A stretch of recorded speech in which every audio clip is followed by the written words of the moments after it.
All right. Welcome to Politics. I'm Hal Ginsberg. So glad to be talking to you. It is Thursday. I'm going to look at my calendar. The last day of July 31st. I was actually looking at the timer on or the clock, I guess, the computer clock to make sure I would start the program. And just so I would be going live, I would talk to you just around maybe a couple seconds. My goal is to start talking maybe 12 noon and 5 seconds, 12 noon plus 10 seconds, somewhere in that range. So at noon, you see the video on your Facebook, on your YouTube feed if you're there and you're waiting to see me. So that's sort of my goal, and I hit it. So I'm pleased about that. But I was looking at the clock, and I had to squint. I was like, oh my gosh, that, and it's always been small. The Microsoft clocks, I use Microsoft for my Windows 11 for this live stream. Used to, back in the old Monterey days, we used Windows 2000 starting in 05. XP was already a thing, but the software we used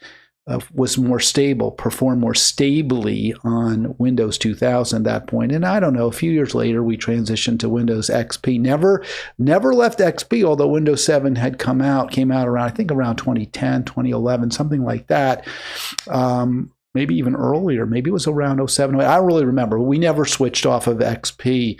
Ultimately, we would have had to have had sold the station. I presume the new station uses, I don't know what kind of automation. I don't know if they even do any automation. It may all be live. I'm not really sure. And when I say live, I don't mean necessarily that there's somebody talking from their studios, wherever the studios may be. I think the studios have been moved from Monterey to Salinas. I'm not sure about that. But what I mean live is that they're feeding into it live audio from somewhere, or if it's recorded, if it's pre-recorded, it's not from their studios. It's not something that they recorded and then play later. It's something that's coming to them from a different source altogether. So that's just my theory. I don't know, but if that's the case, they wouldn't be using the kind of automation software we used, which did all sorts of things. We recorded old shows. We recorded, and then we played them a second time. We recorded shows that had been fed to us at a certain time, but we delayed the broadcasting. So we did a lot of different, stuff, different technical dynamics going on, technical broadcasting techniques. I don't know if they do that right now. I have no idea. I haven't listened. All right. If you want to join me, 240-242-5646, 240-242-5646. And yeah, I mean, I was kind of flailing about what's the right topic for this program. I thought about maybe going back to, I think, a well I hit with Arlen, which was about Judaism. I'm culturally Jewish, was raised Jewish. What are the implications of the Jewish Holocaust? I shouldn't call it the Jewish Holocaust, the Israeli Holocaust, the Holocaust committed by the Jewish state itself, proclaimed Jewish state. What are the implications on the religion itself? And I thought about it. I posted a little bit on Facebook about it, but it ultimately didn't really grab me. I mean, all religious institutions, or virtually all, if they've had real power, have committed atrocities, right? Or their atrocities have been committed in their name by their leaders. And Judaism, obviously, no different. So I don't know how far it takes us to explore that, and I'm not really feeling like doing that. So instead, I thought I'd lead off with, after we go through the continuing atrocities Israel's committing in Gaza and discussing those numbers somewhat briefly, but not cursorily, but somewhat briefly, really get into a greater conversation about Zohran Mamdani and whether he could be the Democratic savior. I say, is Zohran the lefty we've been waiting for? Because I'm not waiting for any Democrat whatsoever, but there is such a consensus among those left of center, I would say, that there's really no hope in a third party, alternative party candidacy. Only changing the Democratic Party can do that. I don't agree with that analysis. I think the solution is not to try to change the Democratic Party. We've already seen that hasn't happened. Although certainly if you have a progressive like a Mamdani, who's really is, I guess, a democratic socialist, of course we should support him. There's no question. But do we, how much hope should we hold out that he can really bring about some kind of better days, some kind of real rapturous time. Is that possible, given the extraordinary limitations the Democratic Party labors under in terms of the influence of money and the corrupting influence of its leadership? Can Mamdani change that dynamic? And I would say the odds are very strongly against it, but maybe some people are saying it could happen. And even if he can't change the Democratic Party, hopefully the Democratic Party won't change him. If it doesn't change him, then can he lead us to a better place? And that would mean, as a Green Party candidate, as an alternative party candidate, we'll find out. Obviously, 240-242-5646 would love to hear from you today. And I would note, just a quick housekeeping item, I will be doing the free-for-all tomorrow. I'll be live tomorrow, Friday, and then I'll be off the following week. So if you want to talk to me, you want to have a direct contact with me audibly through speaking, call today or tomorrow, 240-242-5646, and then I'll be off a week. Really looking forward to it. I have to say, doing this program, I love talking to you. I love getting calls from you. I love the interaction, but it just gets hard. It's wearying. It's depressing. The news is just so grim and so consistently bad. And, that hasn't changed. And another day, I said this yesterday, another day, another 100 plus killed by Israel, another 100 murders committed in Gaza by Israel. And it's just painful to even think about, to talk about. So this is from Wafa News. That is the Palestinian News Service, Anadolu Ajansi. I generally go to them first. They have the most consistent coverage, but didn't post yet. At least I couldn't find it when I went to their website. So we see from Wafa 101 more killed by Israel yesterday, including some starved. The death count now well over 60,239, majority of them children and women. And we've seen the images of starving children, starving babies. It's incredibly painful.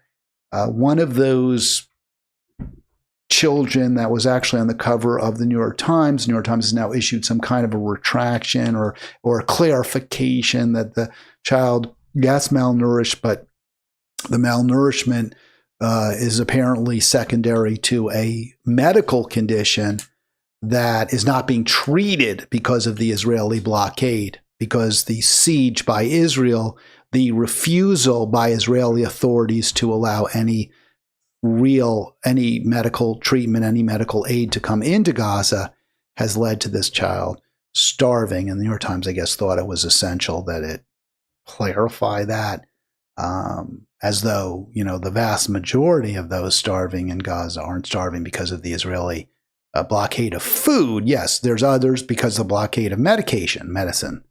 But it's mostly because they just aren't letting food in. There are lots of deaths resulting from the failure to provide medical treatment, the inability to access medications, medicines, prescription drugs, and the like. Obviously, that's killing many people. But the driver now, the great fear now, besides bombs from Israel, missiles from Israel, bullets from Israeli snipers and soldiers, the great fear now, of course, is the starvation that is gripping Gaza. And despite all efforts by Israel, by the Hezbollah merchants, to persuade you that it's somehow Hamas's fault, the voices, the credible voices, consistently and by consensus are telling you, no, it is not Hamas. Hamas is not stealing food. We do not have armed gangs roaming through Gaza.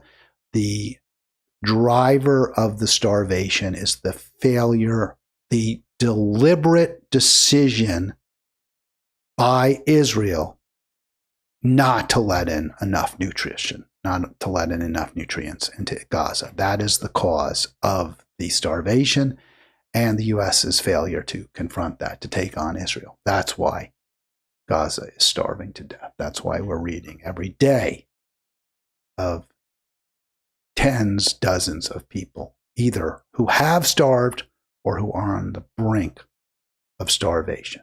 101 killed by Israel yesterday, and bringing the total death count mentioned 6,239, Gazans since October 7, confirmed many thousands under the rubble, many others dead for other reasons, but are almost certainly secondary to the Israeli genocide.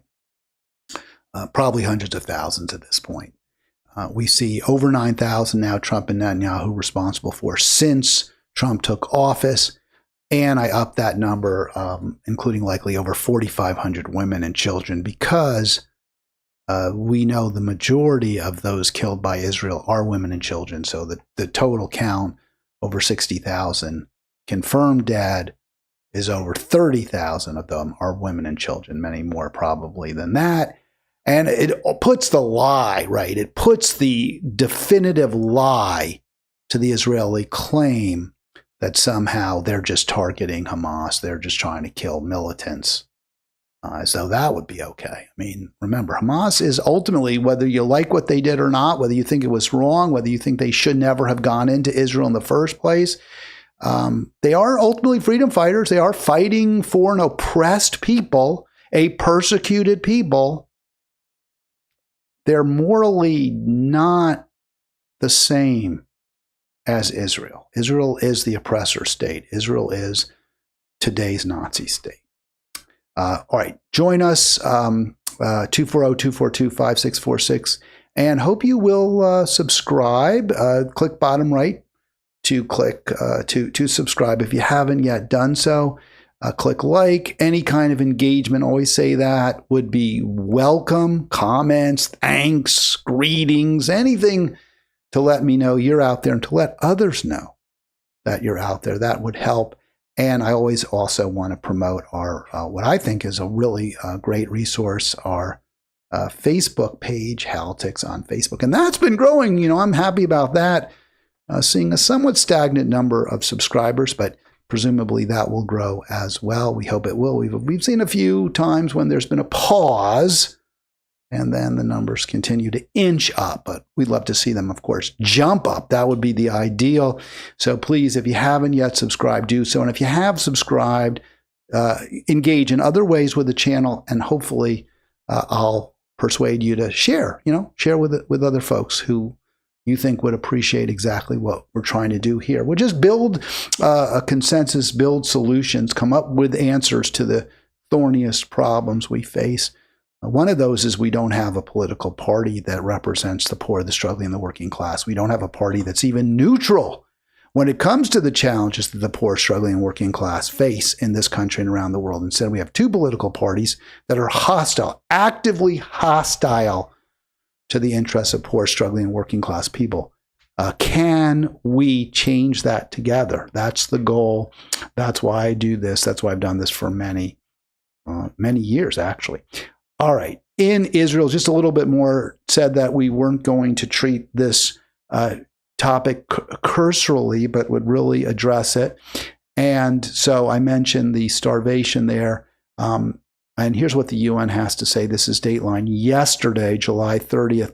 Gaza children starving despite Israel's tactical pauses. And what they call those are tactical pauses. What they're calling are when Israel's saying, hey, yeah, we're going to let in some food. We're going to let in some other supplies. So we're going to stop the bomb dropping for, an hour or two. We're going to stop the machine gunning for an hour or two. We're going to stop the sniper attacks for an hour or two. We're going to stop the tanks from just leveling every building that hasn't been completely leveled. We'll stop that for an hour or two. Those are their tactical pauses.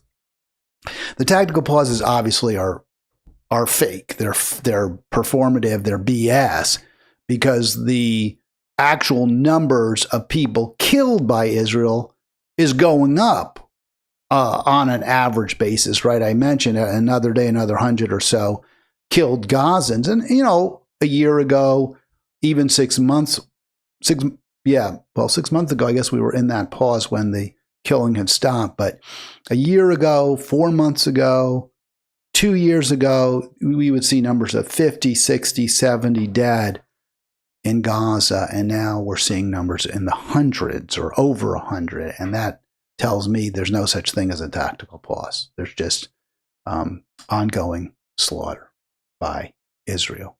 and the starvation continues, notwithstanding the clarification by the New York Times that at least one starving child that they presented on their front page was not starving for lack of food, according to them. It wasn't the lack of food, but the lack of medication that allowed the child to consume the necessary calories. In other words, the child could presumably be fed enough to survive, except that the medications that the child needs aren't being provided. So, if you think that clarification somehow works as a excuse for or an apology, makes Israel look a little less evil, you're welcome to it. It doesn't do anything for me. It doesn't in any way reduce my complete opprobrium, my complete disdain, my at this point real hatred,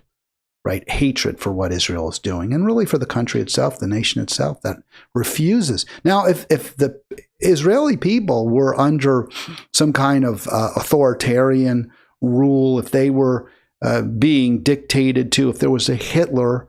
Now, I'm not saying, by the way, Netanyahu isn't equivalent morally to Hitler, but he doesn't have the power of life and death over every Israeli the way Hitler did over the German people. If you spoke out against Hitler and Nazi Germany, you really were taking your life into your own hands.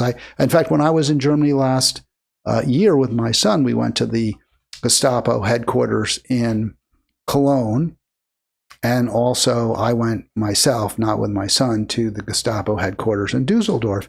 And the people who were tortured and sometimes killed in those headquarters were by and large not Jewish. They weren't taken to the Gestapo headquarters because they were racial undesirables. Those people were simply carted off to death camps or, died in slaves and in work in factories and the like. The people who were brought to the Gestapo headquarters, they could be Jewish or, some other racial undesirable, but generally they were brought to Gestapo headquarters because they had spoken out against the Nazis. They had maybe somehow got a printing press and published a broadsheet condemning Nazi activity, or simply spoken out. You weren't supposed to even mention what the Nazis were doing. So somebody was saying, yeah, they are rounding up Jews. They're killing Jews. You said that. Your neighbor reported you to Gestapo. You might well find yourself being tortured. So if you spoke out in Germany, in Nazi Germany, against the Nazis, you might be killed by the government. That was a risk, a real legitimate risk you took. That's not the case in Israel. The Israelis can speak out against Netanyahu. Now, they may face punishment. It's not like it's a wonderful, free country at all. But if you're a Jewish Israeli citizen, you're probably, you can speak with some degree of freedom that you would never have had if you were a German citizen in Nazi Germany. And they're not. They're just not speaking out against the monsters who are killing indiscriminately Palestinians. There's some criticism of the Bibi government, but it's mainly because it's not getting the hostages out, not because the Israeli hostages are not being freed. That's the criticism, not you're killing Palestinians, you're killing Muslims, you're committing genocide. That's not apparently the main concern of the Israeli people. So I have really come to find them to be just morally bereft. Not like I'm so happy with Americans either, but in this case, the crime is just so horrific that, yes, I have great, I don't want to say hatred for the Israeli people, but I find the country itself to be despicable. It just, at this point, should it exist? It does exist. It should not exist as a Jewish state. That's just not acceptable. It's not acceptable to have religious states anymore. It's not acceptable to have kings like in Saudi Arabia. It's not acceptable to have ethno-states. Here's what the UN has to say.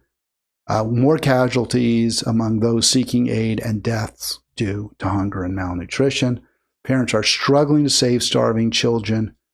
Current conditions for aid are far from sufficient, and despite the efforts by the UN to get supplies in, because Israel apparently has lifted somewhat its blanket prohibition of any supplies being brought into Gaza by any organization other than the GHF, there's just simply not nearly enough time or nearly enough ability to bring in the trucks necessary to stave off the starvation that is happening as I speak.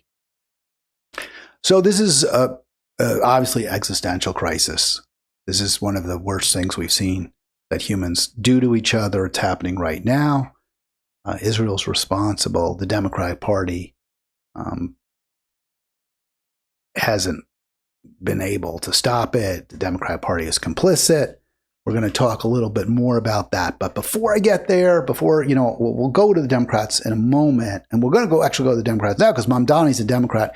But I want to start with where we are as a people, not where the Democratic Party is, but where we are as a people with regard to this crisis, to this crime, this great crime that is being committed by our government. And where are we as a people? And where we are as a people, we think it's awful. We're horrified by it. We're not like the Israelis. We don't defend. We don't come up with excuses or apology.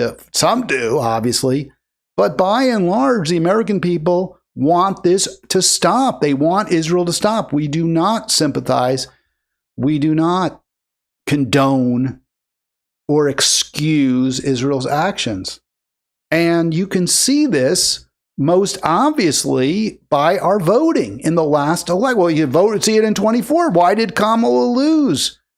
The analysis that I read that I found very persuasive is she lost millions of Biden voters because she refused to condemn Israel, refused to promise she would stop supplying Israel. She lost millions of, remember, Biden won in 2020. She lost millions of those voters because she refused to condemn Israel, because she refused to say she would do something differently, and she didn't gain any voters to replace them, right? There weren't some Zionists who said, yeah, I voted for Trump in 2020, but now I'm going to vote for Kamala because she has supported Israel through this, through its troubles as a result of October 7. We've seen now that the Democrats can be counted on. This would be the argument, right, for supporting Israel politically. Well, we have to support Israel because there are a lot of voters who vote Israel. And, by doing this, we're keeping them in the fold, or we're bringing new voters into the fold. And we lost a lot of voters. Obviously, that was what polling shows, what post-election analysis shows. They lost millions of voters because they were too pro-Israel. I certainly was one of those voters they lost, but maybe they were able to replace them with others. No. Very few people who came over to Harris from Trump in 2020, came over from the Republican side in 2020, said, well, we were comfortable with Harris on Israel. Not at all. And even those who continued to vote for Biden-Harris in 2024 never cited her support for Israel as a reason. So it's very plausible, it's very reasonable to conclude that it was the Democratic support for genocide that cost them the election in 24. Now we have much more powerful evidence that the American electorate wants an end to American support for Israel in the New York City mayor's race. And before we get into, one of the, we'll look into the numbers in detail, but one of the things to notice is whatever people will say about New York, well, you can't extrapolate. New York is different than the rest of the country. New York is more progressive. New York is democratic, blah, blah, blah. Well, first of all, as I checked, there's lots of other democratic cities out there. Chicago, just as democratic as New York. San Francisco, LA, these are all democratic cities. It's not like they're demographically that much different than New York. Baltimore, Washington, D.C., Miami.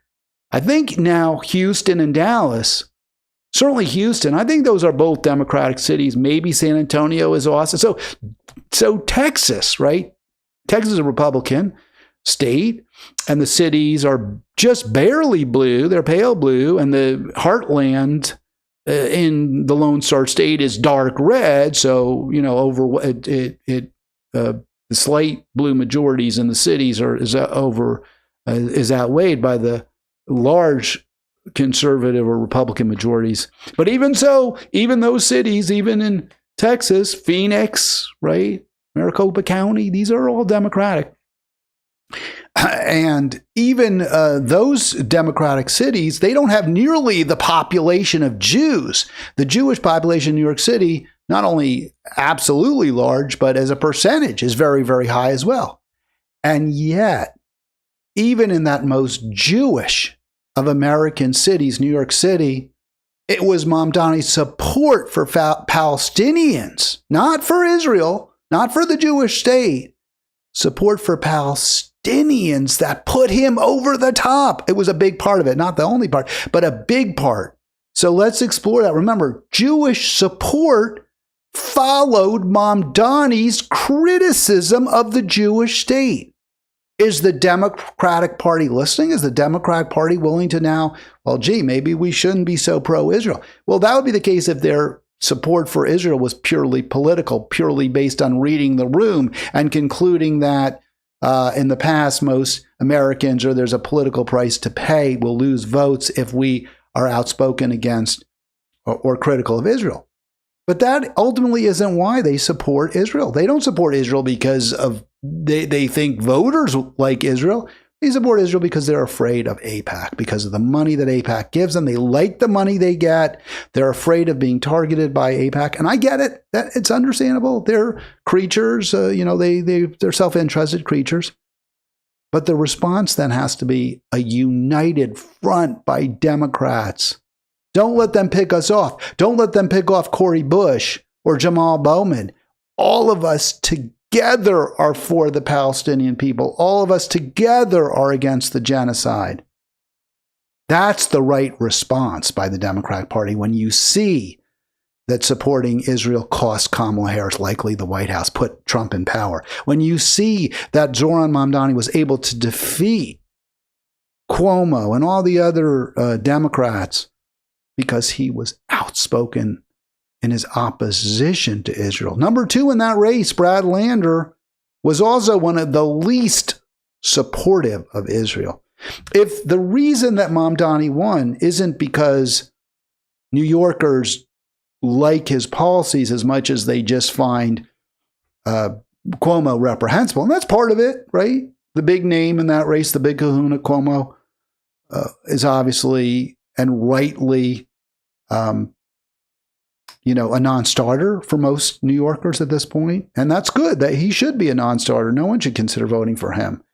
But if it were just that, and that's why Mamdani won, well, then why didn't some of the other super uber Zionists who ran, why didn't they get the win, right? If you can't be critical of Israel in New York City, if Democrats have to fear the Zionist vote to win elections, especially you would think in Manhattan, especially New York City, the five boroughs, then shouldn't someone like the very aggressively pro-Israel, I think his name was it Whitney Tilson? Is that right? I got to look that up. Who said, "Oh, I've been to Israel 5 times, and I'm going to keep going. That's what I'm going to do."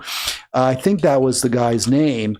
No, it wasn't. I got to look that up. But there were several candidates who were outspoken Zionists who made it absolutely clear that they were going to go to Israel first, and they were going to, prioritize Israel. And they criticized Mamdani for not prioritizing Israel. Well, if that were the case, that most New Yorkers, you can't criticize Israel. Israel's a third rail. Then even if Cuomo doesn't win, then one of the other pro-Israel Democrats would have won in that race. And that's and think of it this way too: the New York Times couldn't have been more clear, couldn't have been more insistent. You can't even put him on your ballot. You got to go for anyone but Mamdani. You can't do that. That was the argument they made. And yet Whitney Tilson, that is the guy's name. That's who that is who it was that I was thinking of. He got did terribly. Nobody voted for that guy. So clearly, support for Israel is not a prerequisite for those who are going to win Democratic races, Democratic primaries. In fact, support for Israel is an anchor. It hurts you. It makes it less likely you're going to win. It just means AIPAC isn't going to target you. So will the Democrats learn from that? Learn that together, united against support for the genocidal state will help us? Will they learn that? No. In a word, I don't believe it. Maybe. Here's what the AMPM poll in real specifics showed. This was from this week. These are the releases this week. Tuesday's poll shows that Mamdani's support for Palestinian rights was important to what? 30%, right? Even if it was important to 30%, you'd say, well, that's kind of a big deal, right? I mean, if 30% of the electorate says, yeah, we like you on this issue, that's helpful. It was important to 96% of his voters. And not only was it important to them, for 83%, they said, that's why I'm voting for him. That's why I'm voting for this guy, because he supports Palestinians. That was a huge factor. Now, according to the AMPM poll, and again, I'm looking at the date, this was July 29, right? This is recent. So that was huge. According to the AMPM, that, as important as that issue was for voters, by the way, rejecting the Democratic consensus in support of it, Democrats voted, only 4 Democrats voted not to fund Israel's Iron Dome in the last, just a week ago. Only 4. And yet 96% of New Yorkers are on the other side. 90% of Democrats in Congress, over 90%, right? Four, there's over, 200? Only 4 of them voted against Israel. But in New York City, 96% said we want you to be pro-Palestine. Democrat Party completely on the wrong side of that issue. Also, Mamdani, even more important to voters, 100% said we like the fact that he wants to raise taxes on the rich and lower costs for New Yorkers. So those are the issues that matter in the primary. Is the Democratic Party listening? It's only a primary, right? He won the primary, but now he's got this tough election coming up. He's got to go up against big shots in New York City politics.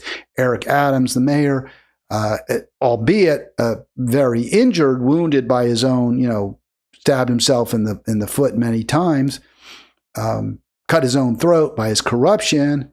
But still, he is the mayor. He has some influence. Cuomo, the scion of a powerful, dynastic New York City and New York State family, the Cuomos.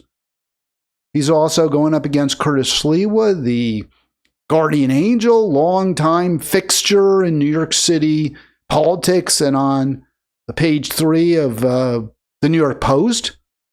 So, talk show host, Curtis Sliwa. So he's got to beat them now. Just because he won some liberal lefty primary, how's he doing in this general election with those super leftist, unpopular positions that most Americans don't share? Well, the latest poll, this just came out, and I understand there's different polls and they show different things, but this is the most recent poll. He beats everybody out. All of them combined.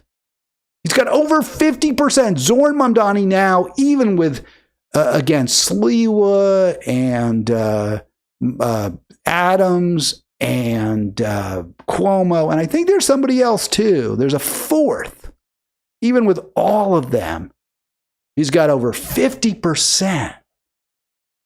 This is the guy who says, I would direct my police force to arrest Netanyahu if he's in New York City. This is the guy who says, yeah, no, we support Palestine. No, I'm not going to Israel. This is the guy who says, I want free bus service for every New Yorker. He beats them all. He beats everyone, all of them combined. Is the Democratic Party listening? Well, we'll find out, I guess. Just a few other points. This is a Jewish city. So you'd think, again, is this replicable in other cities, right? That maybe aren't as liberal. Now, the idea that New York City is somehow some lefty bastion is absurd. The mayor, Eric Adams, is a supporter of Trump, as I understand it, current mayor. Mayor Bloomberg was a Republican up until when he was the mayor before de Blasio. De Blasio was a pretty liberal mayor, don't deny, but he's not like some sort of outlier. He's no more liberal, de Blasio, than the current mayor of Boston. I believe that's Michelle Wu. He's no more liberal and probably somewhat less so than the current mayor of Chicago. So this idea that New York is some kind of bizarre leftist enclave is clearly false. And you can just look at the recent mayors if you want a proof of that. But look at who in this center-left city, I would say, look at who supports Mamdani. Black union households. Now, I understand a lot of African Americans, for whatever reason, still haven't come around to Mamdani, but they're coming, right? Young Jews, Asians, Latinos who 40+% may have voted for Trump in 24. They support Mamdani. New Yorkers in every income bracket are on that same free bus that Zohran Mamdani is driving. So is he the lefty? That's a question. 240-242-5646. Is he the lefty we've been waiting for? That's a nod to the Clifford Odets play Waiting for Lefty, which I didn't know what it was about. I thought they were like some sort of liberal New York Jewish socialist family, red diaper babies who were, talking about how we just need this great communist, great in the 30s to rescue us. And that isn't true. It was actually Lefty was a real was just a person. And what Lefty didn't represent in the play, this sort of idealized progressive or communist leader who would rescue us, the way I think some of us looked at Obama, not as a communist, but as someone who could, bring about some kind of better days, right? Or like an FDR, right? Like an FDR figure, or an LBJ who signed civil rights legislation. I thought Lefty was an idea, but actually Lefty was a character. He was a union leader in that play. So I'm riffing on that, and I think a lot of people have too. When we say waiting for Lefty, we're waiting for that Lefty hero who will rescue us from the capitalist, the crony capitalist, the corrupt, cruel capitalist system that we live in now. And I've called myself a capitalist. I don't totally reject all capitalism. I just think it needs to be very heavily regulated, and we need a mixed economy where there is some pooling of resources, some investing by companies, but also where they're heavily regulated to guarantee that they can't corrupt the system, or to reduce the possibility they can corrupt the system, and make sure that we all benefit from from innovation. That's my view. The question I ask, is Zohran the lefty we've been waiting for? It certainly seems like in New York he is, but will he change the Democratic Party, or will the Democratic Party change him? Now, some are saying, yeah, well, Cuomo could still win. Here's what David Schwartz says. Apparently, the polling shows that there's no possible way Eric Adams could be, because the elites are just, this is a terrifying prospect for them, that in the heart of capitalism, where Wall Street reigns, how could some Democratic socialists win? This is the scariest thing. I mean, this is a repudiation of the media in New York. This is a repudiation of the big bugs that run the city from Wall Street, the corporate lawyers, the Columbia. Now we see Columbia is become basically one of the aiders and abettors of the Trump administration, making deals through their new president with Trump. How could this city become democratic socialist? It's a terrifying prospect. And people are grasping at straws. the elites are grasping at straws to reject the notion. So here's what David Schwartz says, chairman of Gotham Polling and Analytics, which I think actually commissioned the poll. They did this poll. So they're saying, well, the numbers show that if everyone stays in the race, Mamdani will be tougher to beat. But if the field clears for Cuomo, he could win, which is absurd. He can't win. Mamdani gets 50% when everyone is in it. You win with 50%. Cuomo can't win, according to this poll. But and then he says Mamdani tops out at numbers that were inconceivable just months ago. And then Schwartz says he tops out at around 40%. Now, I read that a few times and I thought, is he talking about, does he read his own poll?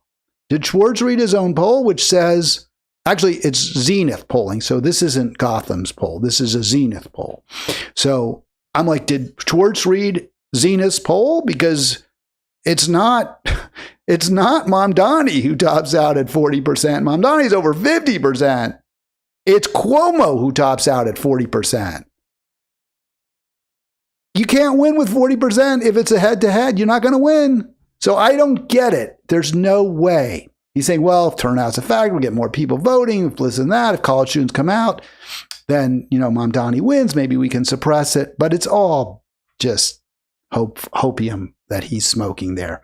Now, again, this is one poll, and maybe it doesn't reflect where New Yorkers are now. But if it does, no one's beating Mamdani. So the question then again is, can Mamdani change can the Democratic Party learn from him? Will they learn from him, or will he learn from the Democrats? Will he be changed? Because that's the only way he can be the lefty we've been waiting for, is if he won't change. And again, I'm concerned.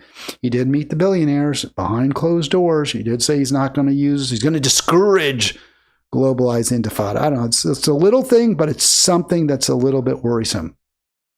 60% of voters will not consider voting for him. 60% of likely voters will not vote for him. And 52% of all registered. So even if it's all registered voters, more than half say we're not going to ever vote for Mario Cuomo. How does he win? You can't win. He can't win if this is accurate.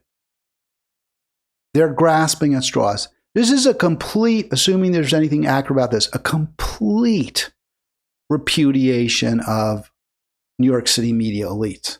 Wall Street Journal ran 10 op-eds in 1 week to try to take down Mamdani. Obviously failed. It didn't come. The guy's beating everybody combined. The New York Times told you, yeah, go ahead, put down Cuomo on your ballot, but you can't put down Mamdani, but you got to put down Cuomo because we got to stop Mamdani. That didn't work, did it? Margaret Sullivan in The Guardian, I think Sullivan used to write for the New York Times. She even legitimately asked the question, is the Times trying to wreck Mamdani's mayoral bid? Now, of course, the New York Times is pretty much an arm of the corporate Democratic Party, the corporate wing of the Democratic Party. That's what the New York Times is. It's their voice, the voice of the corporate wing, the Wall Street wing of the Democratic Party. So they're clearly trying to wreck Mamdani, and the voters have rejected them. No, we don't care what you say, New York Times. We throw you out. We don't care about you. We repudiate you. Given all that, we see Mamdani, and that's what we need, right? We need to repudiate the New York Times. We need to repudiate Wall Street Journal. We need to repudiate those elites, the financial elites. We need to repudiate the academic elites. We need a country, a society where all have enough and none have too much. And that does seem, and that's what people want, right? 900% of New Yorkers said we want higher taxes on the rich. We want support for poor, struggling, working people. That's what New Yorkers clearly want. That's what Americans want. If the Americans want us to stop supporting it, New Yorkers and Americans want us to stop supporting Israel. But even more importantly, they want their economic needs addressed. Only if the Democratic Party pivots full stop to address those concerns can they become relevant. I'm not holding my breath. This is what this closes the article. This guy Baga says, the New York electorate is headed in the direction of the Democratic Party's future. Forget any postmortem. You know, they did this fake, phony postmortem. I don't even feel like talking about it. It's BS where they said, well, we're not going to talk about our policies and we're not going to talk about how bad candidates we nominated. That's not relevant. The only thing we care about in our postmortem is how we should be using media more effectively, how we can, try to sell ourselves better, sell a crappy product that nobody wants. But we know people will buy crappy products that nobody wants. I mean, look at the popularity of light beer in this country. So you can fool people. You can make suckers of them. That's what we need to do. Not make a better product, not sell or produce or generate a better policies for the American people. We just want to sell them more crap. And BAGA's saying, no. Don't forget about all that. The answer is embrace the policies that Zohran Mamdani campaigned on. That's how you win. Affordability, taxing the wealthy, stopping your support for Gaza, stopping your support for Israel and its genocide in Gaza. That's how you win. Will they do that? And will the Democrat Party do that? I say no, they won't. I'm very, very confident they will not do that. And I think there's plenty strong evidence to show that they won't. They certainly didn't learn from AOC when she did win campaigning as a progressive populist. She learned that it was in her own best interest to betray the principles that she campaigned on. Let's hope that doesn't happen with Mamdani. I'm a little concerned, but let's hope it doesn't happen, I guess is what we can say. We'll track it closely. If it does happen, will voters be willing to punish him? Sadly, probably not. We've seen over and over voters, once they elect somebody, they'll keep electing them no matter how far they stray from their original principles. We saw that in 2012. There was a lot of anger at Obama, but he won easily, partly because he was running against the guy who reminded you of the guy who fired you, right? That was the famous quote about Romney. He reminds you of the guy that fired you. And I think that's true. And it was also accurate. It was true, figuratively, because of the way he looks, his suit, the way he talks, the patrician way he speaks. But it was also true literally, because as a private equity guy, Romney had fired a lot of people, right? That's how private equity works. They take over companies that are relatively healthy, relatively financially secure, and then they fire a lot of people. So it was true. And that's why Romney lost to a guy who would disappoint a lot of people. Will the New York voters hold Mamdani accountable if they A, elect him, and B, betrays them? So far, we haven't seen that happen, sadly. I asked this question yesterday, this is directly relevant to the question of whether Mamdani is the lefty we've been waiting for. I think a lot of people thought Bernie was. And I asked that, is Bernie doing enough? And my answer yesterday is no, he's not, because despite pushing a vote, an important vote, to block sales of arms to Israel, which I appreciate he did, thank you, Bernie, for doing that, it wasn't enough. You have to take on your own party, the party you caucus with. You have to be willing to try to demand change, force change on the Democratic Party. And we don't see that from Bernie. We just don't. We do not see a willingness to take on Democratic elites, which is so sad because he was able almost to defeat one of the top Democratic elites, Hillary Clinton, in 2016. By directly attacking her policies, by directly attacking her probity, her honesty. But he didn't go far enough. He wasn't prepared to go full bore against Hillary Clinton and the Democratic Party on moral grounds. And that cost him, and that cost us. He's not prepared to go full bore against Israel now. This is 15 hours ago. Caitlin Collins, our friend Caitlin, and let me get Stephanie on. Here she's calling. Stephanie, I'll get to you in just one sec. I just want to go over real quick. So again, is Bernie doing enough? Well, let's compare Bernie to Marjorie Taylor Greene. And I had said yesterday, I don't think Bernie had ever called what Israel's doing a genocide, when it obviously is. Caitlin Collins, Bernie is on. And what does she tweet? Well, he says genocide is a legal term. What's going on now is absolutely horrific. But the important point is not what you call it. It is horror. The answer is, what the hell do we do about it? Well, there's truth to that. But there's also truth that words really, really, really matter. And when you compare Bernie's words to Marjorie Taylor Greene's, you realize that Bernie's are insufficient. That this MAGA Republican, who is the woman that Jamie Raskin and AOC love to hate, love to mock, love to make fun of, that she's more honest, she's more plain spoken, she's more credible on the Israeli genocide than Bernie is, and frankly, than AOC or Raskin is either. There you go. Gaza crisis is a genocide, and she, unlike Sanders, unlike AOC, will call out her fellow party members. Hey, Stephanie, how are you? Sorry to subject you to that long-winded diatribe, but you know how angry I am at those Democrats. It perfectly segues into what I'm going to say, Hal, and I'm fine with that. So I want to digress for just a little bit and explain why I understand you and why we sometimes disagree, okay? I didn't understand my own moral decision-making for a long time, and then I took this fabulous course that is free on Coursera. I just checked before I called you to make sure it's still free. I recommend it to everyone, all 4 people watching right now, and everyone who watches in the future. Hey, 4's good, man. That's better than some of them. So yeah. That's nice. But anyway, yeah, tell me it again. I'm going to try to get it on screen, but continue, please.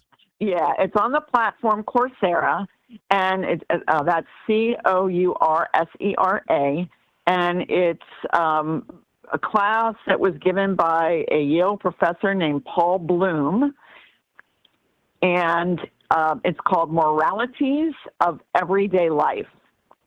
And what it does is it walks you through different moral, philosophically moral schools of thought. And by taking it, I understood how I make decisions about things that are essentially moral. So the 2 main schools of thought he goes into are deontological and utilitarian.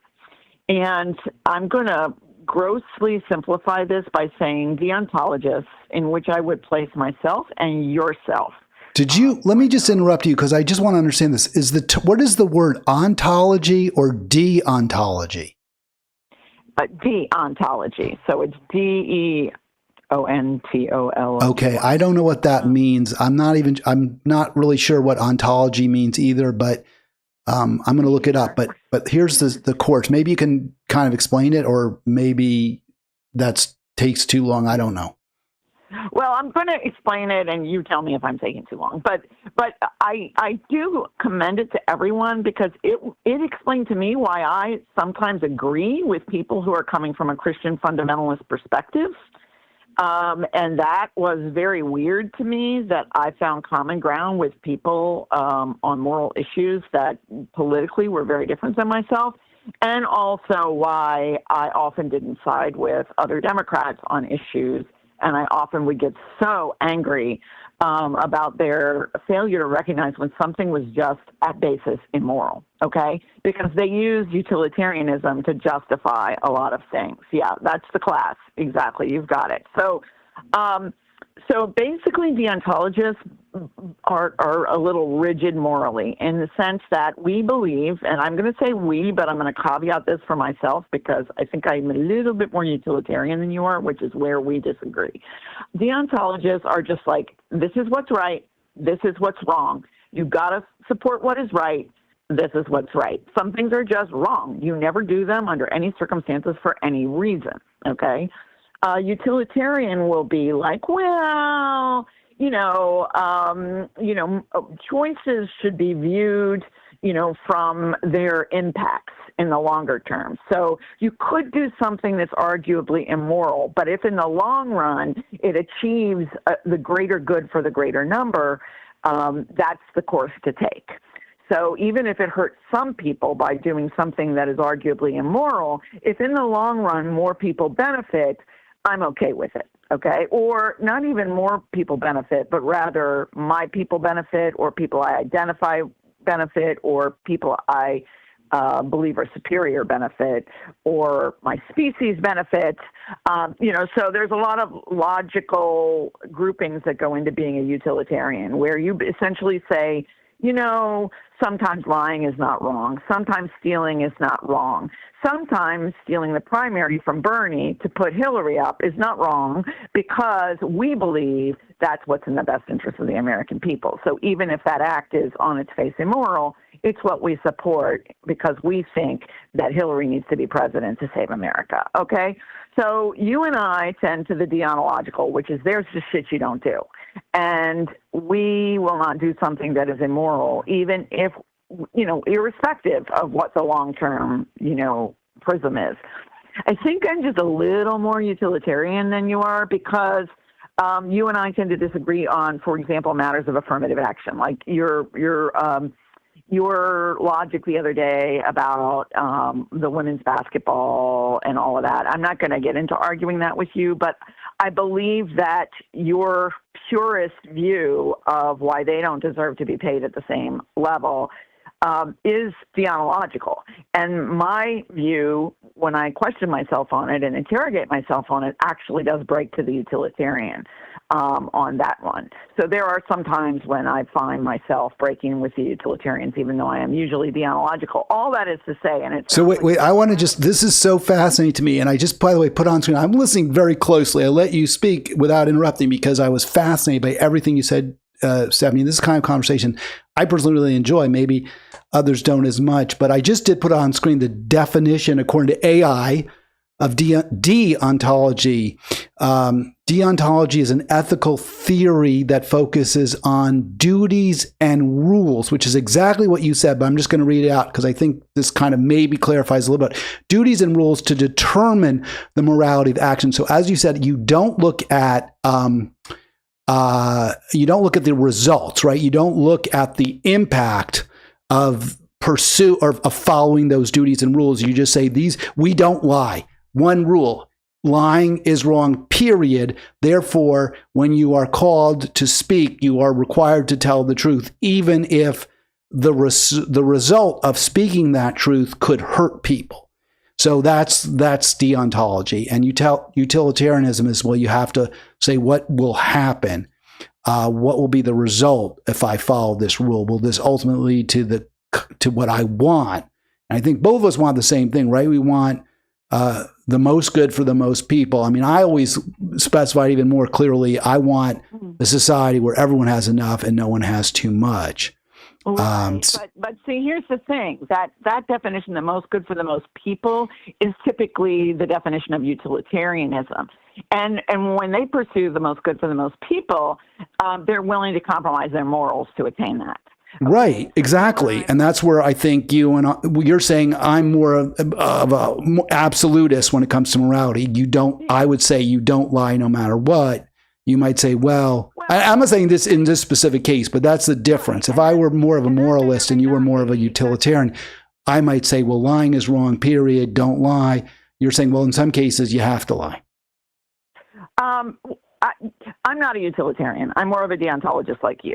But that's a good example. It's just a little black and white example. You may have other values that supersede the moral imperative not to lie. So, for example, if I rat out your location, like let's say you are an immigrant in the United States, undocumented, and you're a good person and you're working, and ICE comes to my house and says, where is this person, right?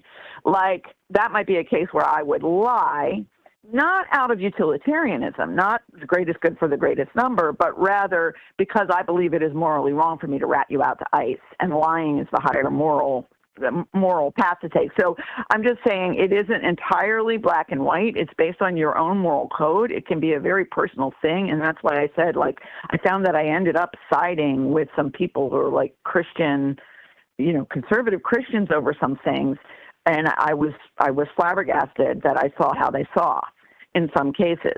And this class caused me to understand. So I think all that is to say, when people interrogate themselves about why do I differ from the Democratic Party, why am I so angry at the Democrats over some of these things? Don't they clearly see that what they're doing is immoral? Sometimes this comes down to how you make moral decisions, basically. And I think if you get into that class, it really helped me understand how I make those decisions. So I think it has a role in understanding your political thought. That's fascinating. I'm going to look into that. That's great. Thank you so much for that recommendation. Yeah. Coursera and the morality of, now I have to go back and look, but moral decisions from Yale University. What was it? Moralities of everyday life. Awesome. All right. Thanks. Anything else? This is a lot of food for thought. I appreciate it. Yep. Nope. I'm done. All right, that's Stephanie Olson. Stephanie, I shouldn't say her last name. I'm sorry. Oh, Stephanie. Thank you, Stephanie. I don't know if but great to hear from her. And hope she'll call back again. 240-242-5646 if you want to join me.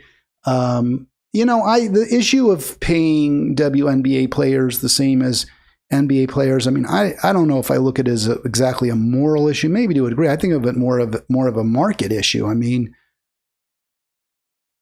I don't know that I want to call myself a capitalist, but I am certainly somebody who believes that the market should be something we rely upon. In other words, what people want to buy, what people choose to consume in the marketplace, whether it's a real life marketplace in the town square or whether it's on TV or whatever marketplace. I think that should be a certainly relevant determinant of what how we allocate resources. And the market has clearly shown most of us prefer NBA to WNBA. Many more people watch the NBA than the WNBA. People who go to NBA games will pay a lot more for tickets to see the NBA. I think there's a general consensus that it's a better game. And I would define it better in the sense that the players in the NBA are clearly better as one determines what an NBA player is, what a basketball player is. They can shoot. They're better shooters. They're stronger. They're faster. They jump higher. They're better. So I don't see why we should reject the marketplace's relative judgment and completely and just say, well, even though the market prefers clearly the male game to the female game, nevertheless, we're going to just reallocate the resources. I don't see the benefit. I don't see the reason to do that. I see good reasons not to do that. But I also think that it's really important that everyone have enough and no one has too much. And the NBA players have way too much.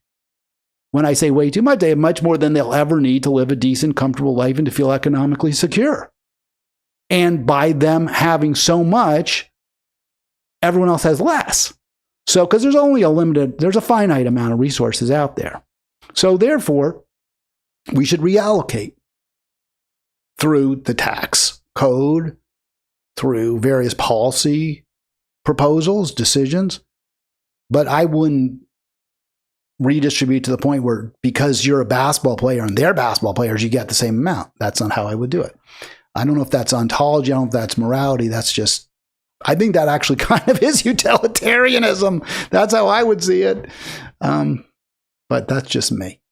Is Bernie doing enough? Well, I say again, no, not nearly. He's not leading people to a better place. He's not taking people away from the Democratic Party. He's not providing an alternative. He's sheepdogging people into the Democratic Party, and that's making things worse. And even this latest tweet, which a Facebook friend of mine posted, praising Sanders, right, where he or retweeting or I guess it's a tweet. I don't know. Resharing something he had posted. Sanders saying by a vote of 27-17, Senate Democrats voted to stop sending arms to Netanyahu government. And then he says, Sanders, the tide is turning. Americans don't want to spend billions to starve children in Gaza. Well, that is definitely true. And we saw that in New York City, that 96% of the electorate doesn't want America to spend billions to starve children in Gaza. And yet, only 27 of the 44 Democrats, or however many there are in the Senate, 17 still voted to send those weapons to Israel. And the 27 who voted against sending the weapons to Israel were very likely felt politically liberated to do so. I'm sure they had spoken to their AIPAC contacts and said, hey, we got political problems. We got to support these Sanders bills. We're getting a lot of pressure. We could be voted out of office if we don't. You could get somebody who's far less tractable than we are. So to me, this is a nothing. It's a nothing burger. It's purely performative. And for Sanders to try to fool people into believing that the Democratic Party will ever stop its full-blown support for Israel and the genocide, will ever take the meaningful steps necessary to stop it, that's false. And I think he's making things worse. He's preventing us from making change. So no, he's not doing enough. He's not learned the Zohran Mamdani lesson. He told Zohran, hey, be easy about Israel. Don't be too critical of Israel. Right? That's what he said to him. That's not learning the lesson. The lesson is we Americans want harsher, more pointed, more critical rhetoric and policies against Israel. What about the front runner? I played a clip from his interview with NPR earlier this week, but maybe it was last week. I don't know. Pete Buttigieg. He's the Democratic plurality front runner. Has he learned the lesson of Mamdani, which is we want specific policy, specific action, plain talk?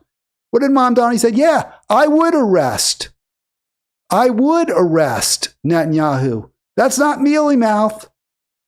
That's pretty clear and direct. But what did Buttigieg say about healthcare? Well, Americans think that it should be paid for one way or the other. That's not plain spoken. You didn't learn any lessons. What about here? Did you learn? What about this part of your conversation? Are you learning the lesson of Mamdani, which is Americans want plain, clear, honest discussion about the problems we face and how you're going to address them? You are running for president. What do you think? Well, we assume you're running for president. Real landslides used to happen. Mm-hmm. We used to have 60-40 presidential elections. Yeah. Now it's always 51-49.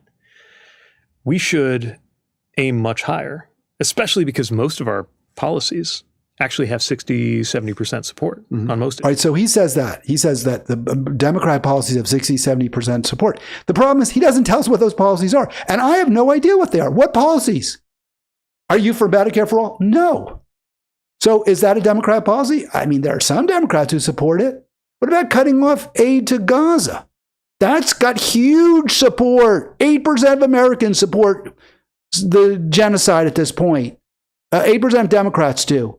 You're at not 60%, you're 90% with your own voters.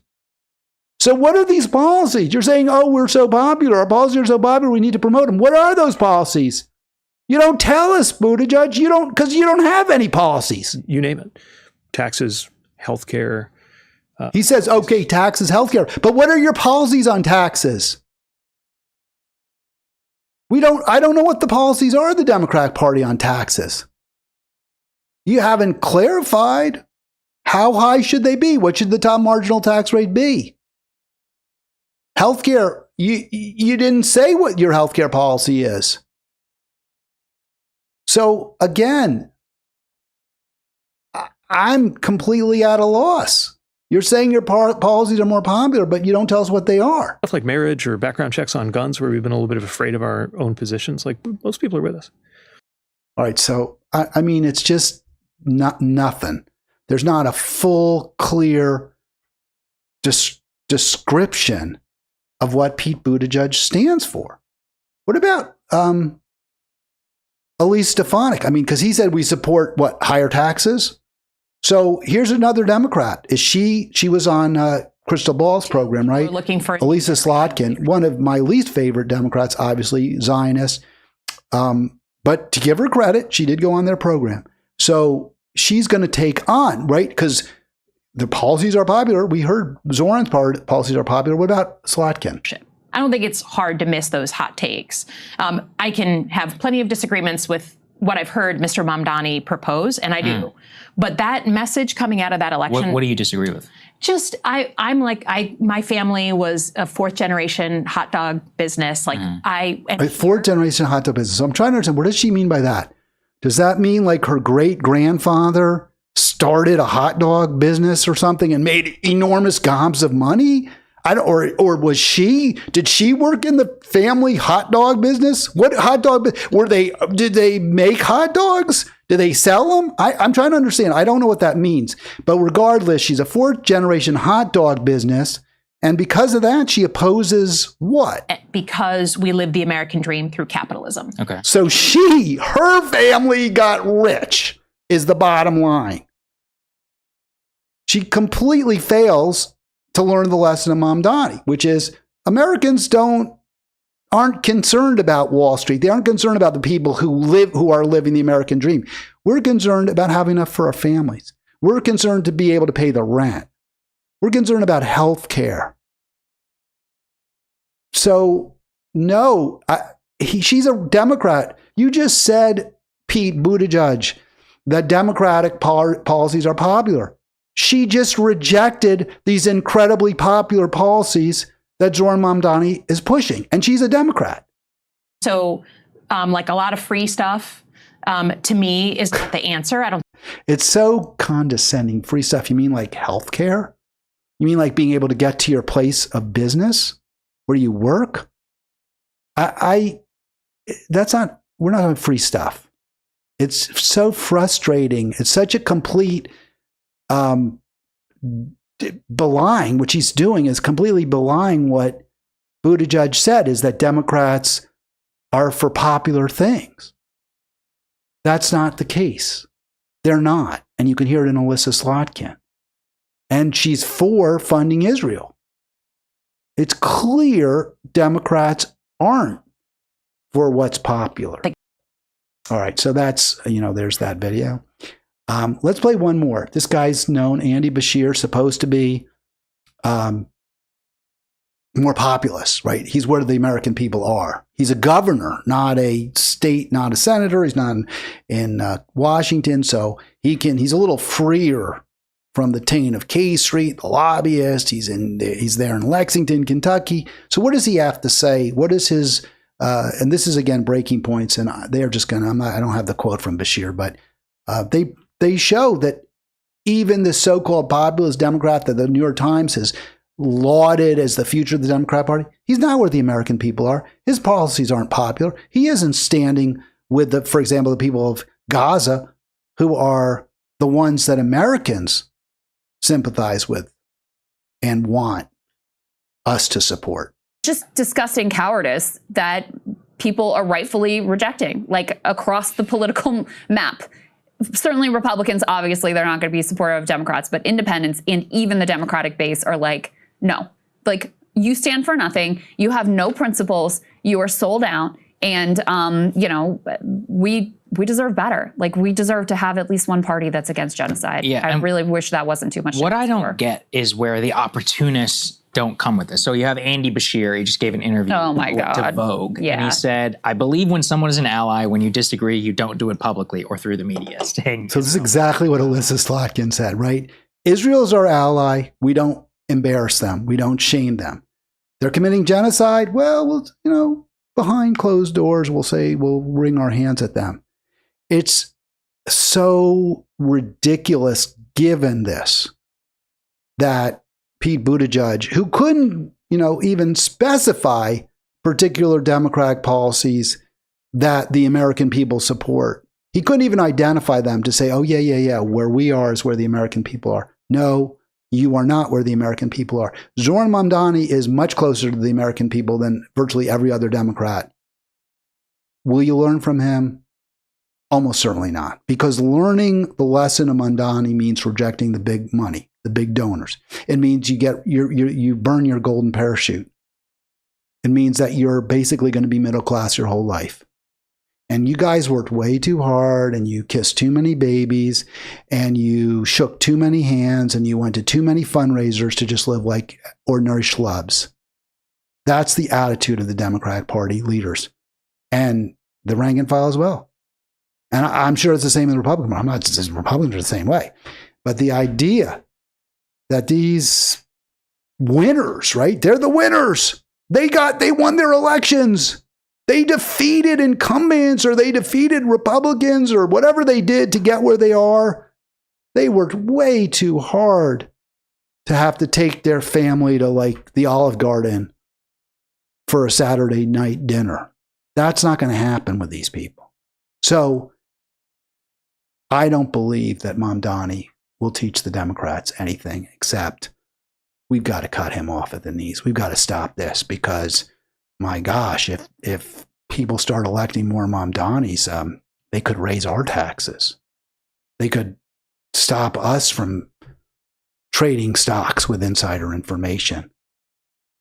They could cut off our ability to go from Capitol Hill to K Street in one fell swoop and suddenly command 7- and 8-figure salaries. That's why I just don't see the Democratic Party ever getting better. All right, I want to thank you so much for being part of Politics. I didn't get to all my topics, which is great. I really love it when I over-prepare because that means I have lots to talk about tomorrow and I don't have to prepare for that. And these are kind of more evergreen topics going to woke and wokeism and some other issues as well that I think can, mainly just sort of where wokeism has kind of left us, and also some other areas where the Democratic Party really needs to figure out how it can promote economic populism rather than, or where we have to. Let me say it differently. We on the left have to figure out how we are going to be able to elect economic populists and promote an economic populist agenda. That's the only way forward. We're going to save anything. I hope Zohran's the lefty we've been waiting for, but he's only going to be the lefty we've been waiting for if he somehow can do what no one else has been able to do, and I don't believe is possible. Make the Democratic Party responsive to the working people of this nation, or he's willing to lead us away, lead Democrats, progressives away from the Democratic Party. And I far from optimistic about that either. Thank you for being part of Politics. I'll be back tomorrow for the free-for-all. And I want to again thank Stephanie for a great call. Really appreciate it.